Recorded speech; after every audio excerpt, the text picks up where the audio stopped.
नमस्कार मित्रांनो. मित्रांनो, आजच्या या भाईकथेमध्ये आपण विक्रम नावाच्या एका ट्रक ड्रायव्हरचा तो मुंबईतून आसामला जात असताना त्याच्यासोबत एक भयानक प्रकार घडला तो आज आपण पाहणार आहोत. गोष्ट आहे 20 एक वर्षापूर्वीची. विक्रम एका कंटेनर म्हणजे जे माल वाहून नेतात ना, मोठे कंटेनर असतात. त्या एका कंपनीमध्ये तो ड्रायव्हर म्हणून कामाला होता आणि त्याचं ऑफिस होतं मुंबईत. आणि मुंबईतून वेगवेगळ्या ठिकाणी ते कंटेनरतून वेगवेगळा माल घेऊन जायचे. औषधं असतील, मौल्यवान वस्तू असतील किंवा ड्रायफ्रूट वगैरे काय ज्या काही गोष्टी असतील त्या कंटेनरमधून ते वाहून न्यायचे. एके दिवशी त्याला ऑफिसमधून सांगण्यात आलं, की 2 कंटेनर आज आपले मुंबईतून आसामला जाणार आहेत. विक्रम, तुझ्या गाडीमध्ये ड्रायफ्रुट्सची पॅकेट आहेत, ती घेऊन तुला आसामला जायचं आहे आणि तुझ्याबरोबर आणखी एक आपण कंटेनर पाठवणार आहोत. त्याच्यामध्ये TV, fridge, washing machine, AC वगैरे असे हे जे काही वस्तू आहेत त्या सगळ्या घेऊन जाणार आहोत. आता विक्रम बरोबर त्याच्या कंटेनरवरती त्याने एक क्लीनर ठेवला होता. त्याचं नाव होतं छोटू. आता छोटूला देखील ड्रायव्हिंग शिकायची असल्यामुळे तो 22-23 वर्षाचा होता. तो विक्रम बरोबर क्लीनर म्हणून काम करत असे किंवा करायचा. तर हे दोघे जण त्या आता ड्रायफ्रुट्सचं ते सगळं सामान घेऊन त्या कंटेनरमधून मुंबईतून आसामला जाणार होते आणि त्यांच्या मागोमाग संतोषची गाडी देखील लोड झाली होती आणि तो देखील आपला कंटेनर घेऊन त्यांच्या मागोमाग आसामलाच जाणार होता.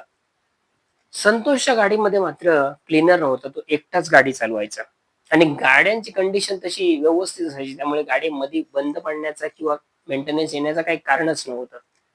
आता हे सगळे आपापल्या गाडीमध्ये सामान लोड केलं आणि मुंबईतून आसामला जायला निघाले. विक्रम त्या रोडला कधी गेला नव्हता. त्यामुळे तो रोड कसा आहे किंवा काय त्याच्या रोडमध्ये काय अडथळे आहेत किंवा तो रोड कसा आहे, रुंदीला कसा आहे, खडतर आहे का काय आहे, हे त्याला माहीत नसल्यामुळे ती जी लाईन करणारा त्याचा एक दुसरा मित्र होता ना, त्याला त्याने कॉल केला आणि विचारलं, की "असं मी आसामला जातोय. आजपर्यंत मी गेलो नाही. तर तिकडे जाताना काही प्रॉब्लेम असेल तर मला सांग." तर त्याचा मित्र म्हणाला, की "प्रॉब्लेम तसे काही नाही. परंतु जेव्हा आसाम सुरू होतं ना, बॉर्डर सुरू होते, तेव्हा एक 5-6 किलोमीटरचं भलं मोठं जंगल आहे आणि त्या जंगलामध्ये दरोडेखोर किंवा लुटारू, चोर वगैरे असतात आणि ते गाडी थांबवून लुटण्याचा प्रयत्न करतात. असे प्रकार कधी-कधी घडतात. त्यामुळे तो जो एरिया आहे, तो थोडासा तुम्ही अ, चौकस बुद्धीने तिथून तुम्ही प्रवास करा. म्हणजे कुठे न थांबता कोण आडवं आलंय, कोणी लिफ्ट मागण्याचा प्रयत्न केला, तर थांबवू नका. सहजासहजी तुम्ही पुढे निघून जा म्हणून. तर विक्रम म्हणाला, "ठीक आहे." आणि ही गोष्ट त्याने छोटूला सांगितली. आता दोघांच्या मनामध्ये थोडीशी फार भीती निर्माण झाली, की त्या जंगलात गेल्यानंतर असं आपल्या बाबतीमध्ये काय नाही घडलं म्हणजे झालं. आता पुढे विक्रम चाललाय छोटू आणि मागून संतोष आपला तो कंटेनर घेऊन चाललाय. जसं आसाम जवळ येता-येता ह्या दोघांच्या कंटेनरमधलं अंतर जवळ-जवळ 5-6 किलोमीटरने वाढलं. म्हणजे विक्रमचा कंटेनर पुढे गेला आणि 5 किलोमीटर मागे संतोषचा कंटेनर राहिला. आणि हे मागे वळून पाहतायत तर संतोषचा काही कंटेनर दिसत नव्हता. आणि आता मात्र ते विक्रमच्या मित्राने सांगितलेलं ते भलं मोठं जंगल, भयानक जंगल आता समोर त्या जंगलामध्ये हे आपला कंटेनर घेऊन विक्रम आणि छोटू एंट्री करणार होते. आणि त्यांनी घाबरत-घाबरत त्या जंगलामध्ये एंट्री केली. आता रात्रीचे 10-10:30 वाजले होते. मित्रांनो, हा कंटेनर घेऊन ते त्या मार्गातून चालले होते. तो जंगलमय भाग असल्यामुळे थोडासा वेड्या-वाकड्या वळणांचा तो रस्ता होता. त्यामुळे थोडंसं स्पीड आपल्याला कंट्रोलमध्ये ठेवावं लागत होतं. आता हे मागे वळून पाहत होते. संतोषचा काही अता नव्हता. जसं जंगलात ते पुढे गेल्यानंतर संतोषला त्याने कॉल करण्याचा प्रयत्न केला, की "बाबा तू थोडं स्पीड वाढव म्हणजे आमच्या मागोमाग राहा, की इथे चोर वगैरे आहेत ते गाडी थांबवून लुटतात असा प्रकार झाला तर एकमेकाला मदत होईल." परंतु त्या जंगलामध्ये ह्यांनी एंट्री केल्यानंतर ह्यांच्या मोबाईलची रेंज गेली. त्यामुळे संतोष यांचा कॉन्टॅक्ट काही होईना. हे आता घाबरत-घाबरत त्या जंगलामध्ये चालले. ह्यांच्या मनामध्ये भीती होती ती फक्त त्या चोरांची, लुटारूंची, दरोडेखोरांची, बाकी कोणाची नव्हती. भूत, पिशाच ह्या गोष्टी त्यांच्या मनात आतापर्यंत नव्हत्या. आता हे देवाला गाणं घालतायत छोटू, विक्रम, की "देवा, आमच्या बाबतीत असं वाईट काही घडायला नको.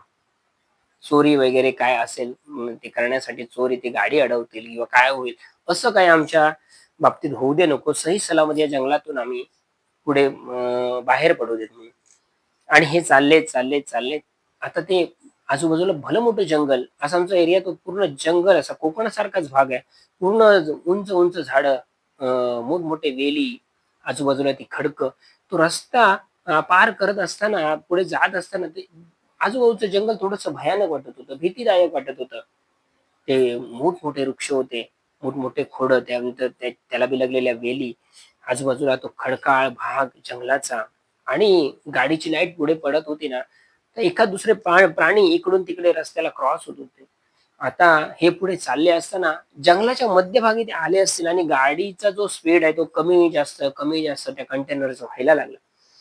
आता गाडी फुल रेस करण्याचा प्रयत्न करतो विक्रम, परंतु गाडी काही फुल स्पीड पकडेल म्हणजे काहीतरी प्रॉब्लेम आहे असं त्याला वाटायला लागलं. पण तो म्हणत होता, की एवढ्या भल्या मोठ्या जंगलामध्ये आता जर गाडी बंद पडली तर पुढे करायचं काय?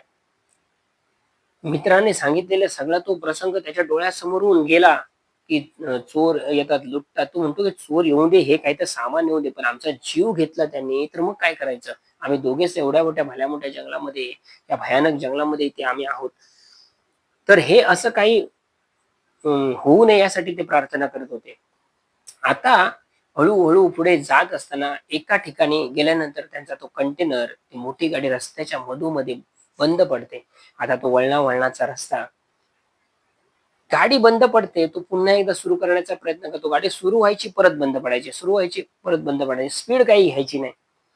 आता ह्यांनी दोन्ही बाजूचे दरवाजे आतून लॉक करून घेतले आणि त्यांच्यासाठी एक दिलासादायक गोष्ट होती, की त्या कंटेनरची जी लाईट आहे ना, ती अजून मात्र सुरू होते. त्या 5-6 लाईटी लावलेल्या त्या अतिशय प्रखर होत्या. त्यामुळे समोरचं पुढच्या वळणापर्यंत अगदी स्पष्ट दिसत होतं. आणि ते जंगल पाहिल्यानंतर यांच्या मनामध्ये थोडीशी भीती निर्माण झाली, की आता आपल्या बाबतीमध्ये काहीतरी घडणार. एखादा चोर-बिओर त्यांची टोळी येणार आणि आपल्याला लुटणार. तर ह्याने पुन्हा एकदा मोबाईल काढला संतोषला लावण्यासाठी. परंतु संतोषचा मोबाईल, कारण तोही जंगलामध्ये त्याने एंट्री केली होती. त्यामुळे त्याचीही रेंज गेली. त्यामुळे दोघांचा कॉन्टॅक्ट काही होईना. हे मागे वळून पाहतायत, परंतु संतोषच्या गाडीची लाईट किंवा त्याचा कंटेनर मागे काही दिसत नव्हतं त्या सगळ्या जंगलमय भागामध्ये. असं असताना अचानक त्या जंगलामध्ये कोल्ह्यांची कोल्हेकुई आणि वेगवेगळ्या प्राण्यांची आरडाओरडा अशी ऐकू आली. तर हे सगळं ऐकल्यानंतर ह्यांनी दोघांनी म्हटलं, की ह्या जंगलमय भागामध्ये मोठे-मोठे हिंस्र प्राणी असणार किंवा वेगवेगळे प्राणी असणार. त्यामुळे आपण बाहेर पडता नाही. परंतु बाहेर नाही पडलो तर नक्की कळणार कसं गाडीला काय झालं ते? बॉनेट कसं पुढे असतं त्यामुळे कळणार नाही नक्की काय झालं ते. आता हे एवढी प्रार्थना करत होते, की मागून संतोष येऊ दे म्हणजे त्याच्या आधाराने त्याला सांगून आपण खाली उतरून काहीतरी प्रयत्न करू. नाहीतर दोघांनी उतरणं शक्य नाही किंवा ती डेअरिंग करणं देखील योग्य नाही. आता ते कोल्ह्यांची कुई त्या जंगलामध्ये दोन्ही बाजूला म्हणजे खालच्या बाजूला आणि जंगलाच्या वरच्या बाजूला त्या नीरव शांततेत घुमत होती. वेगवेगळ्या प्राण्यांचे चित्रविचित्र असे आवाज त्या जंगलामध्ये येत होते. त्या तो काळाकुट्ट अंधार बाजूने त्यांना अगदी वेडं करून टाकत होता. जिकडे पाहावं आजूबाजूला तिकडे तो काळाकुट्ट अंधार. समोर मात्र लाईट सुरू आहे. तो वळणापर्यंतचा रस्ता व्यवस्थित दिसतोय. आणि हे दोघे आता गाडीत बसून संतोषची वाट पाहतात. तो कधी येतोय, आपण खाली उतरतो आणि बॉनेट खोलतोय. नाहीतर यांची डेअरिंग होत नव्हती. एक 5 मिनिटं झाली, 7 मिनिटं झाली, 10 मिनिटं झाली, 15 मिनिटं झाली. संतोषचा काही पत्ता नव्हता. आणि एवढ्या त्या जंगलातून कोणतरी तर्रा-तर्रा असं पावलं टाकत-टाकत कोणतरी धिप्पाड असा प्राणी किंवा काही एखादा कोणतरी व्यक्ती असेल किंवा काय असेल, पण असं धिप्पाड कोणतरी चालत येतो. त्याची पाऊलं जवळ-जवळ 1.5-2 फूट एक पाऊल असावं ना, असं त्याच्या चालण्यावरून त्याच्या ती जी कंपनं होत होती ना, त्याच्यावरून समजत होतं, की कोणतरी हा धिप्पाड प्राणी आहे. पहिल्यांदा त्यांना वाटलं, की एखादा हत्ती वगैरे आहे की काय? असं त्यांना वाटलं. कारण तो जंगलातून येणारा जो सुक्या पानांचा जो आवाज होता, तो स्पष्ट हे कान देऊन ऐकत होते. आणि ते एकमेकांकडे पाहून म्हणतायत, "विक्रम सांगतोय, छोटू काहीतरी कोणतरी प्राणी किंवा काहीतरी आपल्या गाडीच्या दिशेने येतंय. कदाचित ते चोरही असू शकतात." आता हे दोघेही कानोसा घेतायत कोणत्या बाजूने तो आवाज येतोय चालण्याचा म्हणून. आणि मित्रांनो असं करता हे दोघे जण समोर पाहतात तर काय, त्या रस्त्यावरती एक काळी कुट्ट अशी आकृती रस्त्याच्या मधोमध येऊन उभी राहिली. म्हणजे त्याची उंची जवळ ना 15 फूट तरी असेल. अशी धिप्पाड अशी काळीकुट्ट आकृती म्हणजे थोडीशी लांब, म्हणजे तो स्पष्ट असा चेहरा वगैरे दिसत नव्हता. परंतु काहीतरी काळी आकृती आहे जिची उंची 15 फूट आहे आणि तिचे हात वगैरे असे लांब-लचक, पाय मोठे आहेत किंवा तोंड असं मोठं आहे आणि काहीतरी अशी विचित्र आकृती त्यांच्या समोर दिसत होती. आता ह्या दोघांनी पाहिली, दोघांनी एकमेकांकडे खात्री केली, की तुला पण दिसतंय का कोण समोर कोणतरी धिप्पाड म्हणजे आपल्या ट्रकच्या उंची एवढा कोणतरी प्राणी किंवा व्यक्ती असेल ती उभी आहे. छोटू विक्रमला सांगतोय, विक्रम छोटूला सांगतो, की "हो, मी पण पाहतोय, की कोणतरी अ, अवाढव्य असा प्राणी किंवा व्यक्ती उभी आहे समोर." हे त्यांच्या आता हृदयाची धडधड वाढली. त्यांच्या पायाखालची वाळू सरकली, की काय होतंय? जे आपण म्हणत होतो ते आता उलटं होतंय, की हा कोण चित्रविचित्र प्राणी समोर उभा राहिलाय. आणि मित्रांनो ह्यांच्या हृदयाची धडधड वाढली. तेवढ्यात तो प्राणी असा बाजूने क्रॉस करून त्या जंगलामध्ये त्यांच्या उजव्या बाजूला खाली असा निघून गेला. आणि ह्यांना थोडासा धीर वाटला, की जाऊ दे चल कोण होता तो खाली गेला. पहिल्यांदा यांना वाटलं, की आपल्याला भास होतोय, पण दोघे म्हणतात, की भास नाही. दोघांना ज्या अर्थी ते सगळं दिसतंय म्हणजे ही गोष्ट खरी आहे. काहीतरी तिथे होतं. आता ते दिसेनासं झालं त्या जंगलाच्या खालच्या बाजूने काळोखामध्ये गेल्यानंतर. आणि ह्या दोघांना थोडा बरं वाटलं. सुटकेचा निश्वास टाकला, की चला आणि पुन्हा एकदा याने स्टार्टर मारला. गाडीचा स्टार्टर काही लागेना. तेवढ्यात मित्रांनो, ती जी कोण काळी आकृती होती ना, ती त्यांची जी काच होती ना, काच साइडचं जी काच असते पाहण्याची, त्या काचीच्या जवळ असं येऊन बघत होतं. तर त्या काचीतून फक्त त्यांचा एवढा चेहरा आणि 2 डोळे दिसत होते. जे लाल भडक असे डोळे होते आणि पांढरे शुभ्र होते. आणि जसं विक्रमने पाहिलं त्या काचीकडे, तर ते पांढरे शुभ्र डोळे चमकणारे दिसले आणि तो घाबरला. त्याने स्टेअरिंग सोडून तो या साइडला आला, क्लीनर साइडला, जिथे छोटू बसला होता. तिथे आणि दोघांनी एकमेकांना घट्ट मिठी मारली आणि छोटू विचारतो, "झालं काय? झालं काय? विक्रम झालं काय?" तो म्हणतो, की "अरे त्या बाजूच्या काचीमध्ये बघ कोणतरी विचित्र प्राणी आपल्याकडे पाहतोय." आता छोटूने पाहिलं त्या काचीमध्ये कोणी नव्हतं. तो सांगतो, "अरे विक्रम कोणी नाहीये तिथे. तुला काहीतरी भास झालाय. तू ती व्यक्ती बघितलीस ना म्हणून तुझ्या त्या मनामध्ये सगळ्या ह्या विचारामुळे तुला ते तसं होतंय." तितक्यात मित्रांनो ज्या साइडला छोटू बसलेला त्या साइडला ती आता व्यक्ती जी कोण होती, काळी शक्ती असेल किंवा भुताटकी असेल, ती आता त्या काचीतून यांना बघत होती. आता छोटूचं असं लक्ष गेलं, त्याने पाहिलं, त्याला देखील धक्का बसला. हृदयाची धडधड वाढली, हात-पायाचे कापायला लागले. दोघे आता एकमेकांना घट्ट मिठी मारून मध्ये सीटवरती बसलेत आणि ती व्यक्ती मोठी अशी गुरगुर असा काहीतरी गुरगुरल्याचा आवाज करत त्या खिडकीतून त्यांना काचेतून आतमध्ये बघत होते. आता ह्या दोघांनी डेअरिंग करून दोन्ही जे पडदे असतात ना, ते साइडचे असे बंद केले. जेणेकरून तिचा चेहरा आपल्याला दिसू नये म्हणून. आणि ह्या दोघे जण हात-पाय यांचे कापतायत. त्यांना घाम फुटला. अक्षरशः त्यांचे कपडे घामाने ओले-चिंब झाले जसे पावसात व्हावे तसे. आणि आता मात्र ती आकृती फिरून यांच्या समोरच्या काचीकडे उभी राहिली. तर मित्रांनो ना, त्याचा कमरेचा भाग, एवढा छातीचा भाग फक्त त्या काचीतून दिसत होता. म्हणजे त्याची उंची त्याच्या ट्रकाच्या वरती 1-2 फूट असावी. असा तो एक अकराळ-विकराळ आणि विचित्र असा देह होता. ज्याचं शरीर असं जळाल्यासारखं होतं आणि पण त्याचा चेहरा मात्र स्पष्ट दिसत नव्हता. एवढा छातीपासूनचा खालचा भाग त्यांना त्या 2 काचीतून दिसत होता. ह्या दोघांची बघण्याची आता हिंमत नव्हती. दोघांना अक्षरशः ते रडत होते एकमेकांच्या गळ्यात गळे घालून. काय होतंय आपल्या बाबतीमध्ये? आणि हळूच मोबाईलला रेंज पाहिली, तर रेंज नव्हती. तेवढ्यात अ, पाठून लाईट पडलेल्याचा ह्यांना थोडासा प्रकाश दिसला आणि पाठी त्यांनी मग ह्याने म्हटलं, की नक्कीच हा संतोष कंटेनर घेऊन आपल्या मागोमाग आलाय म्हणून. संतोषने गाडी तिकडे थांबवली मित्रांनो. पण त्याने समोर पाहिलं तर ही आपलीच गाडी विक्रमची आणि छोटू घेऊन जात होती ती. बंद पडले म्हणून त्याला वाटलं, की यांच्यामध्ये काहीतरी गाडीमध्ये बिघाड झालाय आणि म्हणून हे थांबलेत म्हणून. तेवढ्यात ना मित्रांनो, ती जी कोण आकृती होती ना, ती प्रकाश पडल्यानंतर मागून अक्षरशः नाहीशी झाली आणि हे आता समोर बघतात तर कोणी नाहीये. त्यांना वाटलं आपल्याला खरोखरच भास होतोय की काय? नक्की भास होतोय की नक्की काय आहे ते यांना कळत नव्हतं. आता ह्यांनी दोन्ही खिडक्यांचे जे दरवाजे आहेत ना, दरवाजांच्या खिडक्या असतात ते पडदे बाजूला केले आणि मागे वळून पाहिलं तर संतोषची गाडी. आता त्यांना संतोषला सांगायचं होतं, की गाडीतून खाली उतरू नकोस. गाडीतून खाली उतरलास तर हा जो काही प्रकार घडतोय ना, तो तुला घेऊन जाईल. जी कोण व्यक्ती आहे, वाईट शक्ती आहे, ती तुला जिवंत ठेवणार नाही. त्यासाठी ते फोन मोबाईलला रेंज नाही. ते ओरडून सांगतायत गाडीतून, की "संतोष गाडीतून खाली उतरू नकोस." कारण तो एकटाच होता. गाडीतून खाली उतरू नको. पण त्या बंद सगळ्या दरवाजामुळे त्यांचा आवाज मागेपर्यंत एक 100-1 फूट मागे गाडी होती ती. तर तिथे त्यांचा आवाज पोहोचत नव्हता. आणि तेवढ्यात मित्रांनो, त्या गाडीच्या टपावरती, वरच्या टपावरती ती जी कोण अदृश्य शक्ती होती ना, ती अशी चालते. धाड, धाड, धाड असं ह्यांना जाणवायला लागलं. की त्या गाडीच्या टपावरनं, त्या कंटेनरच्या वरच्या टॉपच्या त्या टपावरनं तो कोणतरी चालतोय आणि यांच्या हृदयाची धडधड पुन्हा वाढली, की जर संतोष खाली उतरला आणि तो जर आमच्याकडे येत असेल, तर ही जी कोणी शक्ती आहे, वाईट प्रेतात्मा आहे किंवा भूत आहे किंवा काही जे असेल, ते जिवंत सोडणार नाही. आता ह्यांच्या हृदयामध्ये धडधड वाढली तरी देखील हे जोरजोरात हाक मारत होते, "संतोष गाडीतून उतरू नकोस, संतोष गाडीतून उतरू नकोस, गाडीतच बसून राहा." मात्र संतोषने आता दरवाजा उघडला आणि ह्यांच्या काळजीपोटी तो आता ह्यांच्या गाडीकडे येत होता मित्रांनो. आणि तो चालत, चालत, चालत ह्यांच्या गाडीकडे येत असताना वरच्या टपावरून जो चालण्याचा आवाज आहे तो अचानक बंद झाला. आणि संतोष यांना हाका मारत, "विक्रम, छोटू, अरे काय झालं? गाडी कशाला बंद पडली? लाईट चालू आहे, गाडी का बंद केली? का थांबलात तुम्ही?" हे आता त्याला काहीतरी सांगणार एवढ्यात तो फिरून समोरच्या काचीकडेला जिथे लाईट लागलेली होती समोर, तिथून तो यांना हाका मारतोय समोर उभं राहून. आता हे दोघे त्याला सांगतात खुणेने, की "तू जा गाडीमध्ये बस, गाडीमध्ये बस" म्हणून.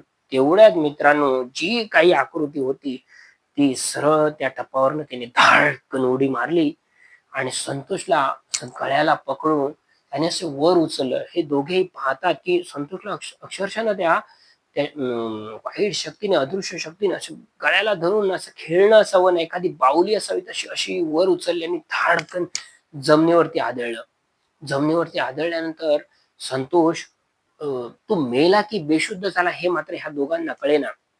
आणि तो जो कोणी वाईट शक्ती होती ना, ती अशी जोरजोरात आपल्या छातीवरती हात मारून घेत होती, छातीवरती हात मारून घेत होती.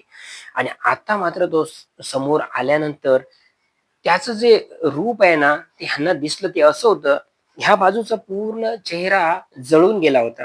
म्हणजे डोळा फक्त शिल्लक होता. इकडची हाडं राहिली होती आणि इकडच्या चेहऱ्याला थोडी-थोडी चामडी होती आणि इकडचे केस असे जटा वाढतात ना, तसे इतके खांद्याच्या खालीपर्यंत जटा वाढलेल्या होत्या. आणि असं विचित्र तो देह, ती वाईट शक्ती, तो प्रेतात्मा काही असेल तो यांच्या दृष्टीस पडला आणि ह्या ह्या दोघांना त्याचं रूप पाहावेना. दोघांनी डोळे असे खाली घेतले आणि डोळ्यांवरती हात ठेवला. दोघेही रडत होते कारण समोर संतोषला त्याने जवळ-जवळ 20 फूट उचलून परत खाली आदळलं होतं. आणि संतोष वेदनेने विव्हळत होता रस्त्यावरती, पण हे काही करू शकत नव्हते. जर आपण बाहेर पडलो, तर आपली देखील ही परिस्थिती होईल. या भीतीपोटी हे बाहेर पडले नाही.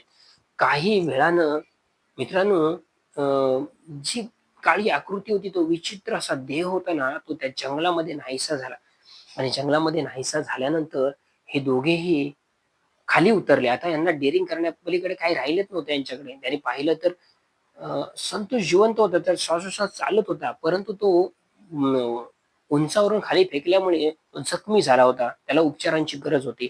ह्यांनी आता काय केलं, आपला जो कंटेनर बंद पडलाय तसा ठेवला आणि संतोषला उचलून मागच्या संतोषच्या कंटेनरमध्ये टाकला आणि हे दोघे त्या जंगलातून पुढे जायला निघाले.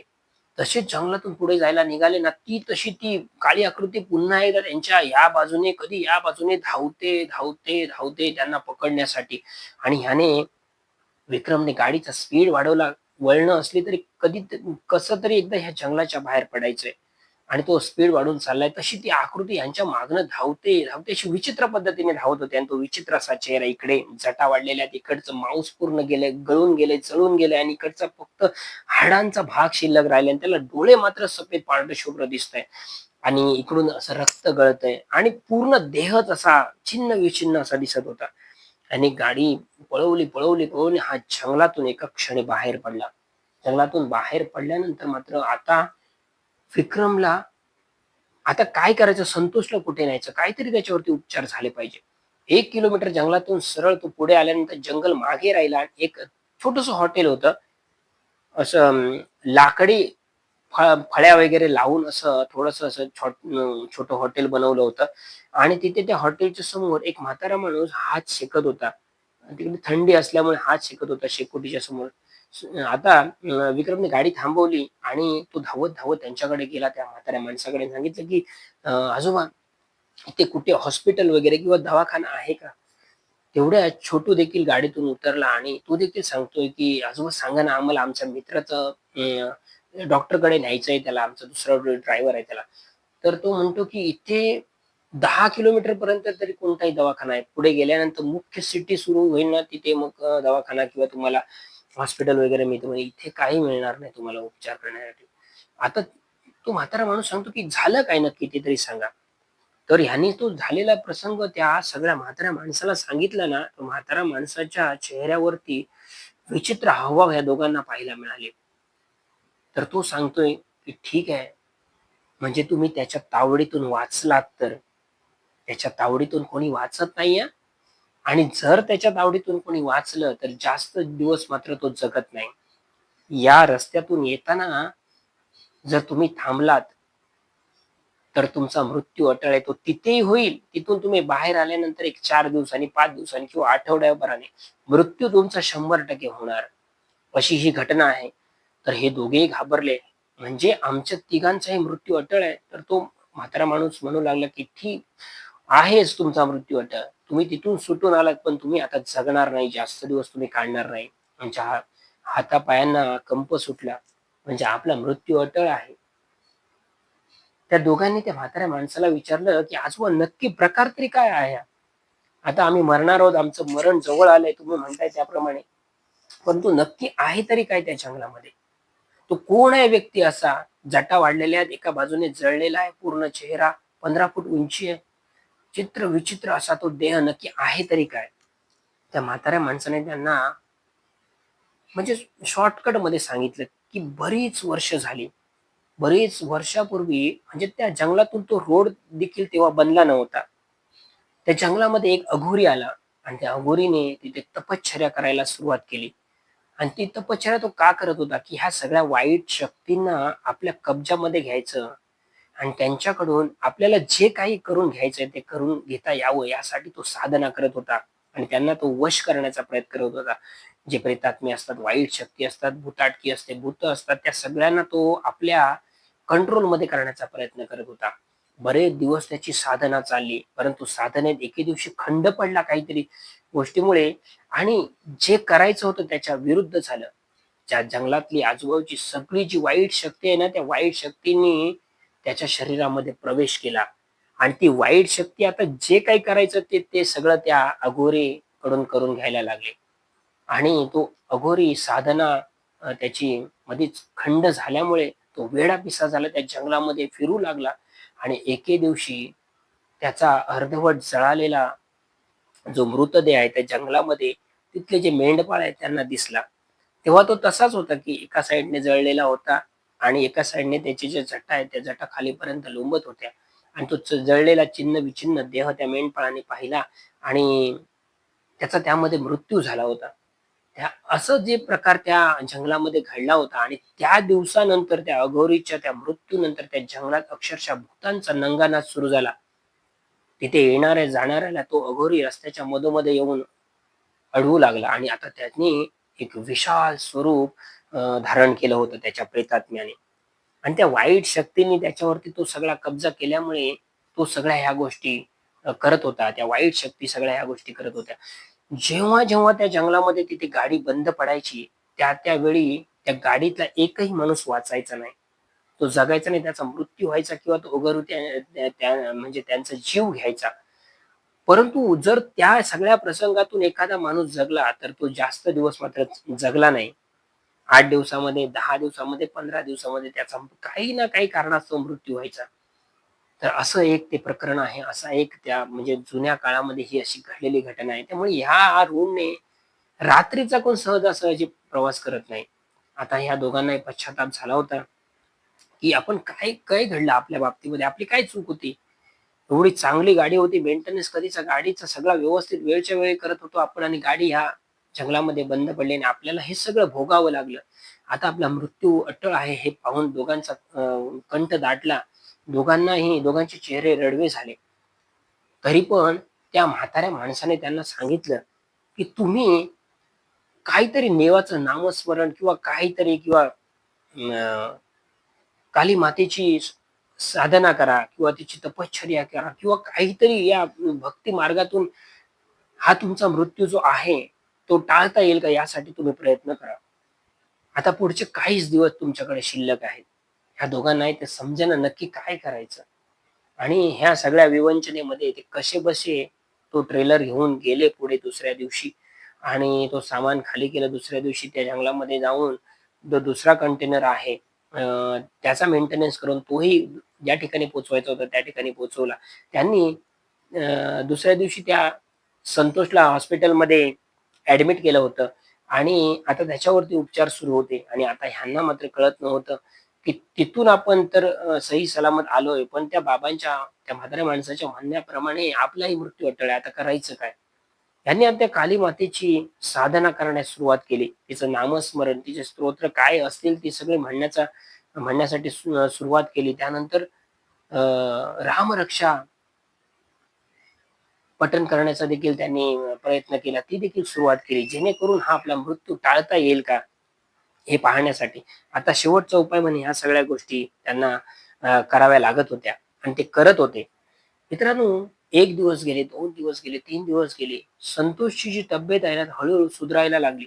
आता ह्या त्याच्या तब्येतीच्या सुधारण्यावरून ह्यांना वाटलं, की हा हा जर त्याच्या तावडीतून सुटून जर आजपर्यंत हा बरा होण्याच्या स्थितीमध्ये आलाय, तर आपल्याला देखील त्यापासून भीती नाहीये असं ह्या दोघांना वाटायला लागलं आणि ह्याने नामस्मरण किंवा काय ते जोरदार सुरू ठेवलं. येत्या 5-6 दिवसामध्ये तिथेच राहिले. त्यांनी कंपनीला कळवलं, असा-असा प्रकार झालाय. कंपनीने आपली माणसं पाठवली त्या गाड्या नेण्यासाठी पुन्हा. त्यांचा उपचाराचा खर्च संतोषच्या कंपनीने केला आणि मग त्यांना एका स्पेशल गाडीने पुन्हा मुंबईमध्ये आणण्यात आलं. मुंबईमध्ये आल्यानंतर सुद्धा त्यांच्या मनावरती ते दडपण होतं. 8-10 दिवस झाले होते आणि त्यांनी रामरक्षा असेल, मारुती स्तोत्र असेल किंवा काही असेल, हे सगळं त्यांनी सुरू ठेवलं आणि रात्री मात्र ह्या संतोषच्या, त्यानंतर छोटू आणि विक्रमच्या स्वप्नामध्ये ती मोठी भयानक अशी ती आकृती यायची आणि ती अक्षरशः त्यांच्या छातीवर नाचल्यासारखी करायची, असा त्यांना भास व्हायचा. आता ह्याचं दडपण त्या सगळ्यांच्या मनावरती होतं. परंतु यांनी थोडासा भक्ती मार्ग सुरू ठेवला आणि काही दिवसांनी होणारा हा प्रकार आहे ना, ती आकृती दिसायची ना मोठी 15 फुटाची, ती 12 फुटाची, 10 फुटाची, त्यानंतर 8 फुटाची, 5 फुटाची कमी, कमी, कमी होत गेली आणि पुढच्या 15 दिवसामध्ये ती जी आकृती रात्री त्यांना 1 वाजल्यानंतर ती त्यांच्या छातीवर नाचलेल्याचा त्यांना भास व्हायचा ना, ती हळू कमी, कमी होऊन नाहीशी झाली. आणि ह्यांचं मन अतिशय जे दडपणाखाली होतं ना, ते मोकळं झाल्यासारखं त्यांना वाटायला लागलं. आणि त्या दिवसापासून नंतर पुढच्या 15 दिवसापासून त्यांना जो होणारा त्रास आहे किंवा जे दडपण होतं ते पूर्णतः निघून गेलं आणि ते म्हणजे सुस्थितीमध्ये आले. जसे पहिले होते तसे आले. त्यानंतर संतोषलाही बरं वाटलं. छोटूही त्यातून सावरला, विक्रमही सावरला आणि सगळं मग त्यांच्या बाबतीमध्ये चांगलं झालं मित्रांनो. अशी एक भयानक घटना, असा भयानक प्रकार विक्रम, संतोष आणि छोटू ह्या सगळ्यांच्या बाबतीमध्ये घडला होता. ही कथा माझ्या ऐकण्यामध्ये होती. ती मी तुम्हाला जशीच्या तशी सांगण्याचा प्रयत्न केलाय. जर कथा तुम्हाला आवडली तर नक्कीच कमेंट करून सांगा कथा कशी वाटली. चॅनलवर तुम्ही नवीन असाल तर चॅनल सबस्क्राईब करा. म्हणजे असे भयानक अनुभव तुम्हाला या चॅनलवरती ऐकायला मिळतील, पाहायला मिळतील. मित्रांनो, आजपर्यंत मी दिली आपल्या सर्वांची मनापासून रजा घेतो. धन्यवाद.